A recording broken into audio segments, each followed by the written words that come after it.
So this week I wanted to talk a little bit more about knits and fitting knits. If you have downloaded my Perfect Fit Guide, which you can get for free, and I'll leave a link for you below, you'll know that I am very, very adamant about using balance lines to help you fit your garments.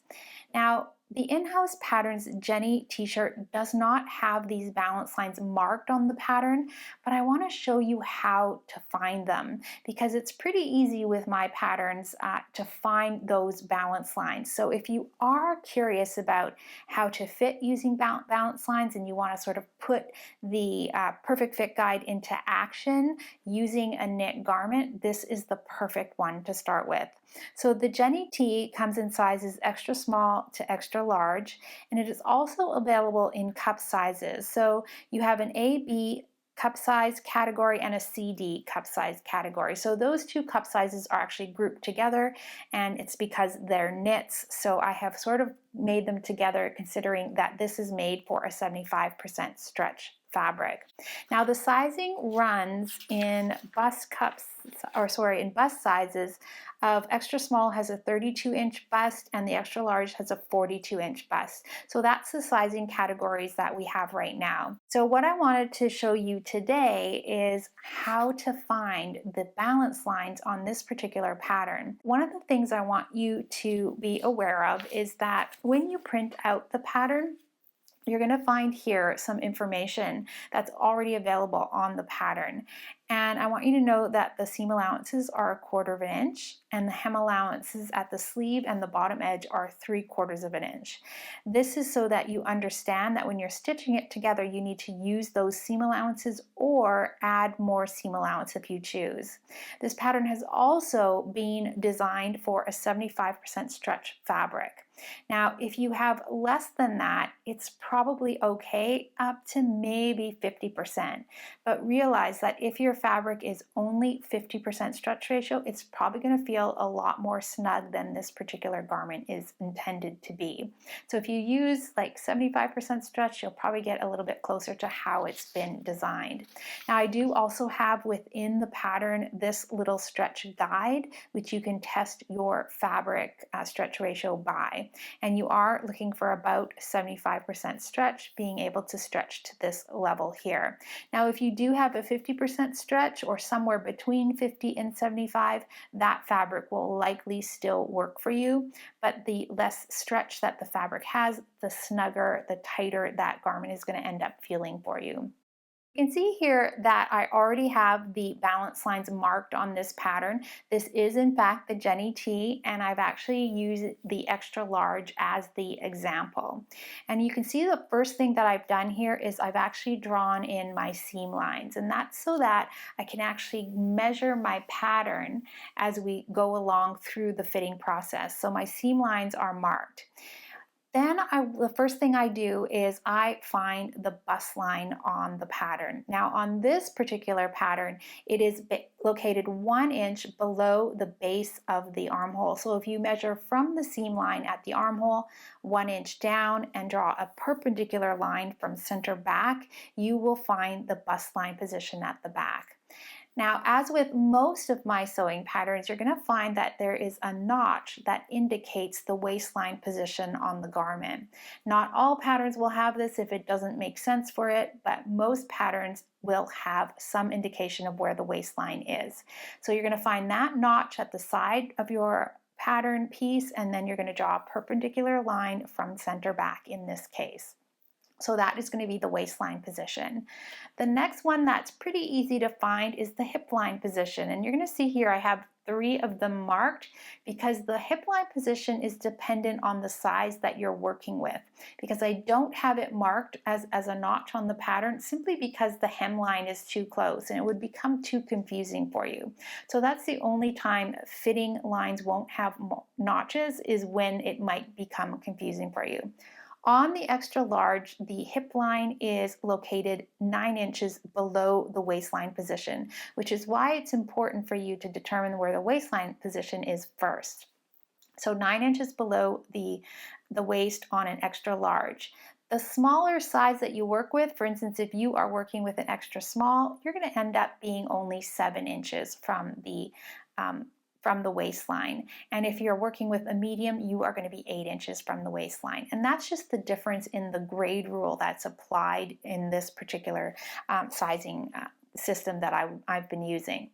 So those are the main ones and the most important ones, but you can go up here to the very, very top and you can find your cross back line. Most of the time on my patterns, you're going to find that this back notch here is locating the across back position. So it's the first notch from the top that you'll find that line. So it's a good place to start. The shoulder width is also located here. I do not have this marked, but you can easily find it by going from this shoulder point and drawing a perpendicular line from the center back to find your shoulder line. This particular pattern doesn't have any ease in the back shoulder area, so it is something that you can just draw across. So that's how you find the balance lines on the back pattern of the Jenny pattern. Now, if you're using another pattern, which is very, very likely, by all means, you can use similar guidelines to get started. If there is any sort of indication of the marking of any of these sort of areas, use them. If they are not there, ignore them because you don't have that information and it's almost impossible to guess. So if all you have is your waistline, at least you have one line that you can use as your fitting line. Let's take a look at the front. So the front is a little bit different, and that's simply because I have actually put in some bust shaping into this particular pattern. But all in, you can see here that the bust point is located here where I have drawn the bust point. So as long as you have this information, you can find the bust line on the pattern. Now you're going to know that I've got some bust fitting in here, which is why my bust line is actually pitching up at the side seam here. So what I'm going to do is I'm going to find my bust point for the size that I'm working with, and then I'm going to take that point and draw a perpendicular line from my center front. So this is going to be the first part of my front bust line. And then, as you know, the bust line at the back is located 1 inch below the base of the armhole. So I'm going to measure that point there, 1 inch below, and I'm going to make a cross mark. And then I'm just going to join the bust point to that point, and that is going to be my bust line. Now what you're going to find is that the front pattern piece from the waist to the base of the armhole is longer at the side seam than the back.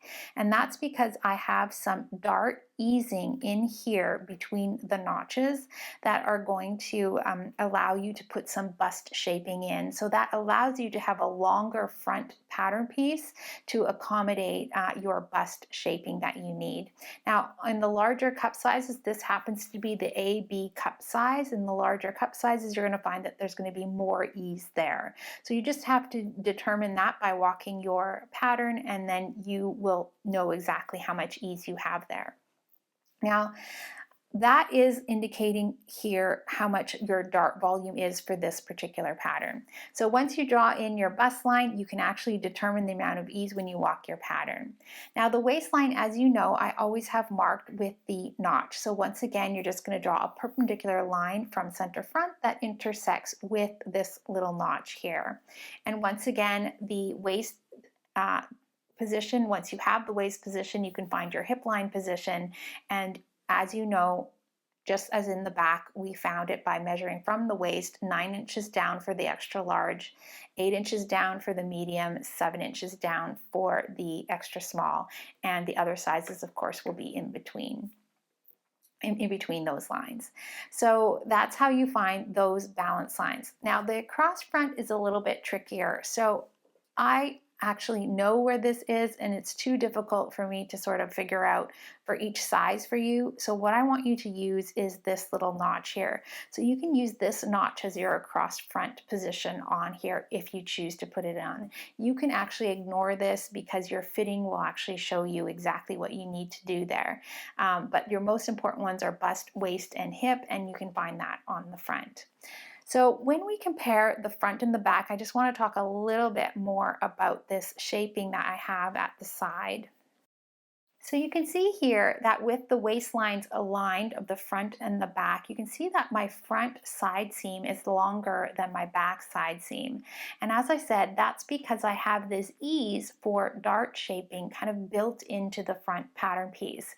So this is something that would normally be creating a dart, but I've created an ease instead so that we can eliminate that dart in a knit fabric, but still get the bust fitting that we want.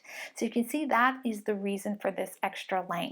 But when we line up the bust line here, you're going to see that from the base of the armhole, it's the same measurement. And you're also going to see that from the waistline to this notch are the same measurement. So all of the easing for your bust here is between this notch and your bust line. So in other words, all of the easing, the shape that you need in the pattern is going to be addressing your cup size or your bust there.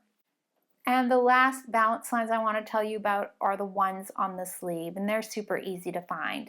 So you are again going to draw in your seam lines, and then to find your balance line, you just need to draw a straight line from the base of the armhole of the back and the base of the armhole at the front. This becomes your bicep line.